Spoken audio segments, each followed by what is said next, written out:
Goal set करो। Number 1 time plus amount. Number 2 SIP amount calculate करो। Number 3 सही mutual fund चुनो। Number 4 step of SIP strategy. Number 5 emergency fund बनाओ। Number 6 consistency maintain करो। Number 7 track and review करो। तो ये video में आपको ये 7 स्टेप मैं बताने वाला हूँ जो आपका गोल का हिसाब से ये काम करेगा। आपको कैसे करना है ये स्ट्रेटेजी, इतना मैंने 7 पॉइंटों में इसको डिवाइड करके रखा है, तो आपको जानने के लिए मिलेगा। चलिए हम लोग नंबर 1 में चलते हैं। तो यहाँ पे आप लोग कोई भी चीज़ को अचीव करने के लिए, जैसे कि मैंने यहाँ पे बताया है, नंबर 1 गोल सेट करो टाइम प्लस अमाउंट।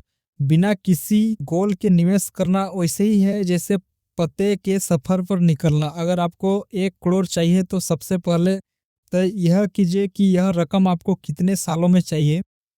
अगर आपको 1 करोड़ चाहिए तो आपको ये वाला कितने सालों में चाहिए, ये आपको गोल सेट करना होगा। 15 साल, 20 साल। और जब आपके पास एक निश्चित समय और अमाउंट होता है तब आप सही तरीके से अपना प्लानिंग कर पाते हैं।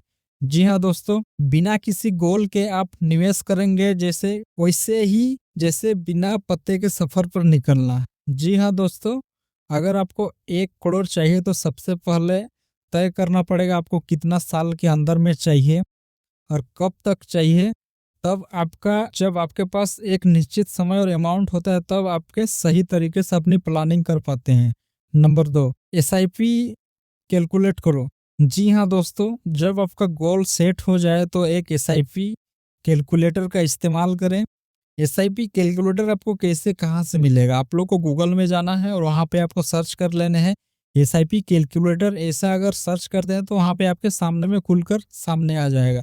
तो वहाँ पे जैसे ही आप ओपन करते हैं, ओपन करने के बाद वहाँ पे आप जितना मंथली इन्वेस्टमेंट करना चाहते हैं, 5,000 में अगर 5 मंथली एसआईपी करना चाहते हैं और उसमें 15% का रेट से ये सब 20 साल के लिए कितना हो जाएगा, तो वहाँ पे कैलकुलेटर में आप लाइव वहाँ पे आप कर सकते हैं और जान सकते हैं कि हाँ मैं 20 साल रखूँगा तो मेरा इतना पैसा बनेगा 5,000 के हिसाब से जो भी है। तो वहाँ पे आप गूगल में आप जाना है, आप लोगों को जैसा मैंने बताया वहाँ पे वैसा करना है। एसआईपी कैलकुलेटर लिखने हैं, सामने आपके वेबसाइट खोल कर सामने आ जाएगा। तो चलिए वीडियो की आगे बढ़ते हैं। यह जानने के लिए कि 1 करोड़ तक पहुँचने के लिए आपको हर महीने कितना पैसा जमा करने होंगे, जैसे कि 5,000 या 10,000 निवेश करना होगा। इसमें आपको अपनी मंथली सेविंग का सही अंदाजा हो जाता है और आप फालतू खर्च पर लगाम लगा पाते हैं। जी हाँ दोस्तों, इसमें आपको मंथली का सेविंग का सही अंदाजा लग जाता है, जो आपका जो फालतू खर्च होता है उसमें लगाम भी लग जाता है। नंबर 3 सही म्यूचुअल फंड चुने। जी हाँ दोस्तों, मतलब flexi cap versus index fund, कौन सा रास्ता छोटा है? आपको अपने रिस्क लेने की क्षमता के हिसाब से सही फंड चुनना होता है। आप कितना रिस्क ले सकते हैं उसका हिसाब से आपको सही फंड चुनना होता है। इंडेक्स फंड में रिस्क कम होता है और यह मार्केट के साथ बढ़ता है। जी हाँ दोस्तों, इंडेक्स फंड में रिस्क कम होता है, ये मार्केट के साथ बढ़ता है। जबकि फ्लेक्सी कैप फंड मैनेजर अलग अलग साइज की कंपनियों में पैसा लगाकर ज़्यादा रिटर्न निकालने की कोशिश करता है।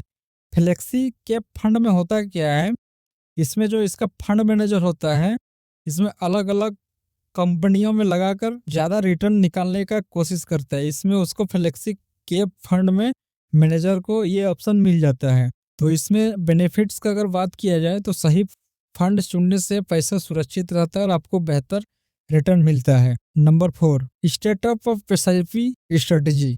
जी हाँ दोस्तों, नंबर 4 मतलब हर साल जैसे जैसे आपकी कमाई इनकम बढ़े वैसे वैसे अपनी एसआईपी की रकम को भी कम से कम 10% बढ़ाते रहें। इसमें अगर मान के चले 1 साल में आपका पेमेंट बढ़ता है, किसी भी सेक्टर में अगर आप जॉब करते हैं तो 10% 5% जो आप लोग का सैलरी बढ़ता है, और जो एसआईपी में आप इन्वेस्ट और निवेश कर रहे होते हैं तो उसमें प्रत्येक साल में कम से कम 10% उसमें भी बढ़ा दिया करिए, ताकि आपका जो गोल सेट किए हैं जो भी है 50 लाख 1 करोड़ का जो भी है, तो उसमें आपको कम समय में अचीव कर पाएँ।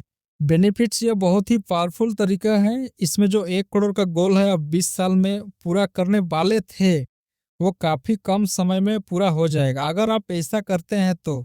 जैसे कि हर साल जैसे आपकी कमाई इनकम बढ़े वैसे वैसे एसआईपी की रकम भी कम से कम 10% बढ़ाते रहें। नंबर 5, फंड पहले बनाओ। जी हाँ दोस्तों, ये बहुत ही इंपॉर्टेंट लाइन है, आप लोग ध्यान से सुनिए। इमरजेंसी फंड पहले बनाओ। एसआईपी शुरू करने से पहले आपके पास कम से कम 6 महीने के खर्च के बराबर इमरजेंसी फंड अलग बैंक अकाउंट में होना चाहिए।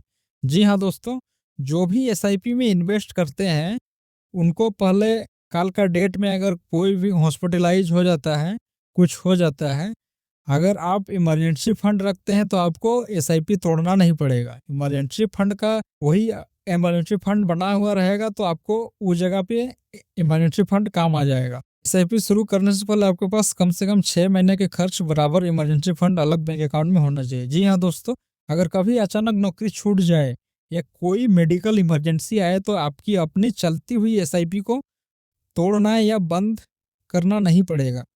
जी हाँ दोस्तों, अगर आपके पास इमरजेंसी फंड रहता है तो कल का डेट में अगर नकली जॉब किसी जगह पे जॉब करते हैं तो नौकरी चली जाए या फिर मेडिकल इमरजेंसी हो जाए तो आपका जो 6 महीना का जो बैकअप में आप इमरजेंसी फंड रखे हैं तो वो जगह पे वो पैसा आपका काम आ जाएगा और आपका एसआईपी आपको तोड़ना नहीं पड़ेगा। तो इसीलिए आप लोग अगर एसआईपी में इन्वेस्ट कर रहे हैं तो आपके पास एक इमरजेंसी फंड होना भी बेहद ज़रूरी है। चलिए पॉइंट नंबर 6, कंसिस्टेंसी मेंटेन करो। जी हाँ दोस्तों, मतलब मार्केट में उतार चढ़ाव आते रहते हैं। ध्यान से सुनिए बात को। जब मार्केट नीचे गिरे तो डर कर अपनी एसआईपी बंद नहीं कर देना है। जी हाँ दोस्तों, मार्केट का कहानी है, उतार चढ़ाव वो होते रहता है।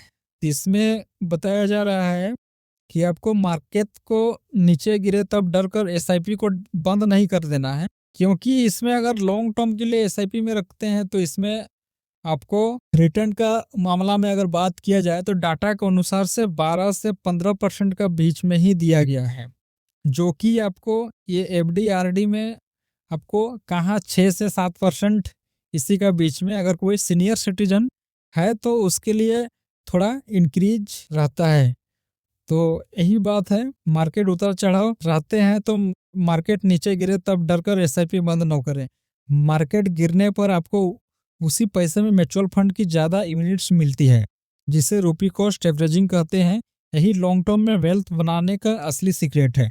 जी हाँ दोस्तों, जब मार्केट गिरने पर आपको जितना आप एसआईपी करते हैं, 5,000 के एसआईपी करते हैं, जब मार्केट गिरता है तो उसका जो शेयर होता है तो भी डाउन हो जाता है। तो उस टाइम आपका जो पैसा में जितना 5,000 जितना कोई भी अमाउंट आप लगाते हैं तो पैसा में ज़्यादा खरीदा जाता है, आपको यूनिट्स ज़्यादा यूनिट्स मिलता है, जिसे रुपी कॉस्ट एवरेजिंग कहते हैं। यही लॉन्ग टर्म में वेल्थ बनाने का असली सीक्रेट है। जी हाँ दोस्तों, जब लंबे समय के लिए रखते हैं तो ऐसे ही करके आपको वेल्थ बनाने का असली सीक्रेट है। नंबर 7, ट्रैक एंड रिव्यू करो। मतलब अपनी एसआईपी को शुरू करके भूलना नहीं है। आपने एसआईपी चालू कर दिया, इसको भूलना नहीं है। हर 6 महीने या 1 साल में एक बार अपने पोर्टफोलियो को चेक करें, आपके चुने हुए फंड्स अच्छा परफॉर्म कर रहे हैं या नहीं। अगर जो चुने हुए आपने जो फंड रखा है जिसमें इन्वेस्ट किए हैं उसको बीच बीच में ट्रैक रिव्यू करते रहना है कि परफॉर्म कैसा कर रहा है। और बेनिफिट्स, अगर कोई फंड लगातार खराब परफॉर्म कर रहा है तो आप समय रहते उसे बदलकर सही फंड में स्विच कर सकते हैं और आपका प्लान फेल होने से बच जाता है।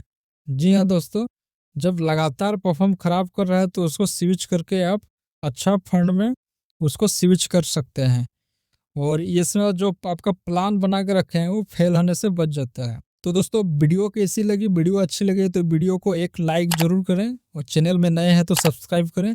मिलते हैं नेक्स्ट वीडियो में।